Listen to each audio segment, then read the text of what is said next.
సర్వశక్తుడైన యేసుక్రీస్తు ప్రశస్త నామములో మీకు అందరికీ శుభాభివందనాలు తెలియపరుస్తున్నాను. దేవుని మిమ్మల్ని సంతోషాన్ని, ఆనందాన్ని, మీ నోటి నిండా నవ్వు ఇవ్వాలని మనసారా కోరుకుంటున్నాను. దేవోదేవుడు శూన్యం నుంచి సమస్తాన్ని కలుగు చేసినటువంటి దేవుడు. ఒకవేళ శూన్యం వల్ల నీ జీవితం ఉన్నట్లయితే ఈ విశ్వాసాన్ని కలిగి ఉండు. నీ జీవితంలో శూన్యం నుంచి సమస్తాన్ని కలుగు చేసినటువంటి దేవదేవుడు నీకు తోడుగా ఉన్నాడు. ఈరోజు దేవుని వాగ్దానం ధ్యానం చేద్దాం. సంఖ్యాకాండము 6వ అధ్యాయం 24వ వచనం. యెహోవా నిన్ను ఆశీర్వదించి నిన్ను కాపాడునుగాక. దేవోదేవుడు మనందరినీ ఆశీర్వదించేటువంటి దేవుడు. దేవుని యొక్క ఆశీర్వాదం ఐశ్వర్యం ఇస్తుంది.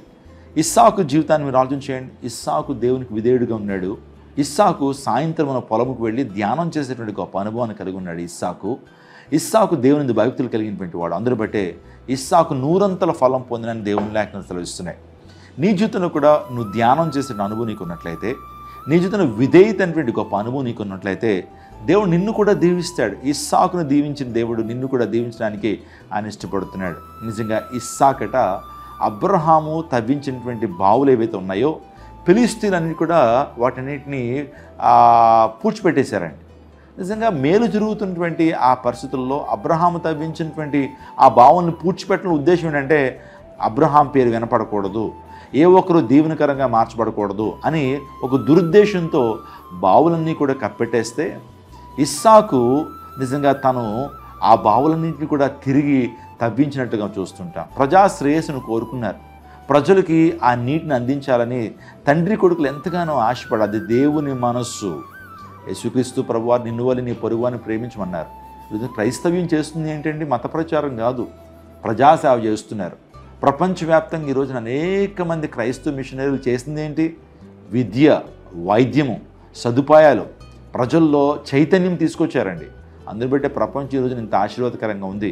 క్రిస్టియానిటీ కనుక లేకపోతే, క్రీస్తు కనుక ఈ ప్రపంచంలో లేకపోతే, ఆయన బోధలు కనుక లేకపోతే ప్రపంచం ఎలా ఉండేదో ఊహించండి. ఎప్పుడో ప్రపంచ అంతం అయిపోయేదండి, నాశనం అయిపోయేది.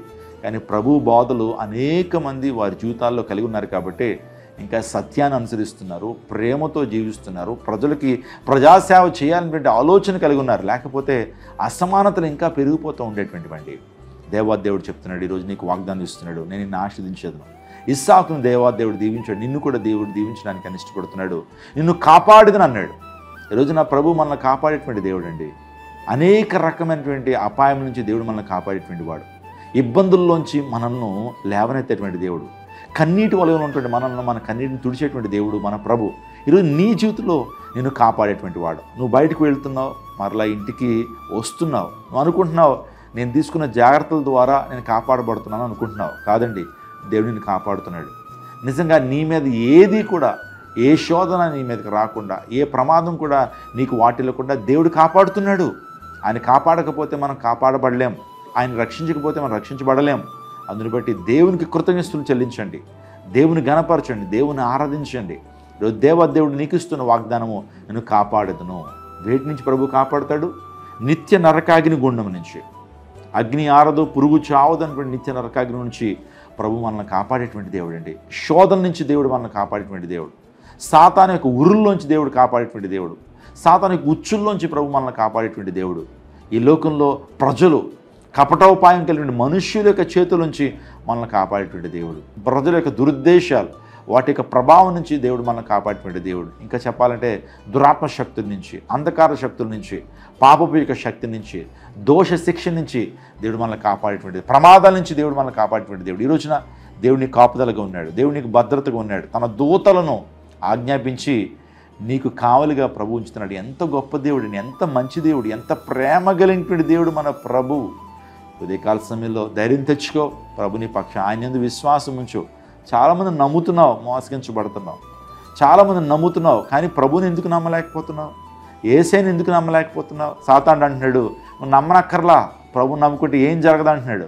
నేను నీకు చెప్తున్నాను, ప్రభు యందు విశ్వాసం ఉంచు, అద్భుతాలను చూస్తావు. ఒకరోజు కాకపోయినా మరొక రోజైనా దేవుడిని జ్ఞాపకం చేసుకుంటాడు. ఉన్నతమైనటువంటి స్థానంలో దేవుడిని నిలుపుతాడు, తన మహిమతో దేవుడిని నింపుతాడు. అటువంటి కృప దేవుడు నీకు అనుగ్రహించి స్థిరపరచును గాక. ఆమేన్. తల వంచుని ప్రార్థన చేసుకుందాం. సకలాశీర్వాదముకు కారణముతుడైన మా ప్రభువా, ఈ రోజున ఈ వాగ్దానం ద్వారా నీ ప్రజలతో మీరు మాట్లాడినందుకు నీకు స్తోత్రాలు. దైవిక శక్తితో ప్రతి ఒక్కరు నింపండి, నీ మహిమతో నింపండి తండ్రి. ఈ ఉదయకాల సమయంలో నాయన నీ ప్రజలందరినీ చేతులకు అప్పగిస్తున్నాను. తన వారికి ఉన్న ప్రతి కొరత తీర్చండి, అక్కర్లు తీర్చండి. దీర్ఘకాలిక రోగాలు, తాత్కాలిక రోగాలతో బాధపడుతున్న వారి జీవితాల్లో తండ్రి స్వస్థత అనుగ్రహించండి. నీ మహిమతో నింపండి తండ్రి. క్రైస్ట్ టెంపుల్ అనే దీనపరిచయం మీరు దీవించండి. శాఖోపశాఖలుగా విస్తరింపచేయండి. అద్భుతాలు మీరు జరిగించండి. నీ మహిమతో నింపండి. నేను ఇప్పుడే నీ ప్రజలను మీరు తాకమని వేడుకొంచున్నాను. స్వస్థపరచండి. స్వస్థపరచు దేవానికి స్తోత్రాలు తండ్రి. విడుదల చేసేటువంటి దేవానికి స్తోత్రాలు, అద్భుతాలు చేసేటువంటి దేవానికి స్తోత్రాలు, కాపాడేటువంటి దేవానికి స్తోత్రాలు, రక్షించేటువంటి దేవానికి స్తోత్రాలు. ప్రభు, ఈ వాగ్దానాలన్నీ కూడా ప్రభు నీ ప్రజల జీవితంలో ప్రతి ఒక్కరు నెరవేర్చి అద్భుతమై మీరు జరిగించమని వేడుకుంటున్నారు. దాన్ని మహిమతో నింపండి. సమస్త మహిమ, ఘనత, ప్రభావాలు నీకు ఆరోపిస్తూ యేసు నామమున అడిగి వేడుకుంటున్నాము తండ్రి. ఆమేన్. కని విని ఎరుగని రీతిలో క్రైస్ట్ టెంపుల్ ఆధ్వర్యంలో గ్లోబల్ రివైవల్ కన్వెన్షన్ 2024 తేదీలు 2024 అక్టోబర్ 8, 9, 10 తేదీలలో అనగా మంగళ, బుధ, గురు వారములలో. మొదటి సెషన్ ఉదయం 9 గంటలకు, రెండవ సెషన్ మధ్యాహ్నం 2 గంటలకు, మూడవ సెషన్ సాయంత్రం 6 గంటలకు. స్థలం SS convention hall, PVP mall ఎదురు వీధి, బందర్ రోడ్, విజయవాడ. ముఖ్య ప్రసంగికులు ప్రపంచవ్యాప్తంగా వాక్యమును అందిస్తూ బహుబలముగా వాడబడుచు కోట్లాది మందికి దీవెనకరంగా ఉన్న దైవజనులు, ఆత్మీయ తండ్రి గారు, అపోస్తులు జోసెఫ్ విజయ్ కుమార్ గారు ప్రతి ఒక్కరి కొరకు అభిషిక్త ప్రార్థనలు చేయుదురు. డాక్టర్ జాన్ వెస్లీ గారు మరియు శ్రీమతి బ్లెస్సీ వెస్లీ గారు శక్తివంతమైన సందేశాలు అందించి ప్రతి ఒక్కరి కొరకు ప్రత్యేక ప్రార్థనలు చేయుదురు. బిషప్ శామ్యూల్ పట్టా గారు, రెవరెండ్ మాథ్యూస్ వట్టిప్రోలు గారు, రెవరెండ్ డాక్టర్ బెన్నీ ప్రసాద్ గారు, బ్రదర్ ప్రవీణ్ పగడాల గారు, బిషప్ వి స్టీవెన్ గారు తదితరులు ప్రత్యేక వర్తమానములు అందించెదరు. 100 మంది క్రైస్ట్ టెంపుల్ గాయక బృందంచే అద్భుతమైన స్తుతి ఆరాధన. తెలుగు రాష్ట్రాలలో బహుబలంగా వాడబడుచున్న దైవజనులు, గాయని గాయకులు పాల్గొని దేవుని మహిమపరిచెదరు. జ్ఞానయుక్తమైన ప్రశ్నోత్తరాల సమయం, చర్చా వేదిక, ఇష్టాగోష్ఠి, సందేహాల నివృత్తి, నాటికలు, మరెన్నో ఇతర కార్యక్రమాలు. అందరికీ ప్రేమపూర్వక ఆహ్వానం. ప్రేమతో ఆహ్వానించువారు రెవరెండ్ పాల్ ఇమానియేల్ గారు, శ్రీమతి నిస్సీ పాల్ గారు. కుటుంబాలతో రండి. దేవుడిచ్చే గొప్ప రక్షణ, స్వస్థత, అభిషేకాన్ని పొందుకొనండి. రండి, మీ దుఃఖం నాట్యముగా మార్చబడును. భోజన సదుపాయం కలదు. రిజిస్ట్రేషన్లు చేయించుకొనవలెను. రిజిస్ట్రేషన్ కొరకు మా ఫోన్ నంబర్లను సంప్రదించండి. మరిన్ని వివరాలకు సంప్రదించవలసిన మా ఫోన్ నంబర్లు 88258839 మరియు 8886000999. ప్రార్థించండి, పాల్గొనండి.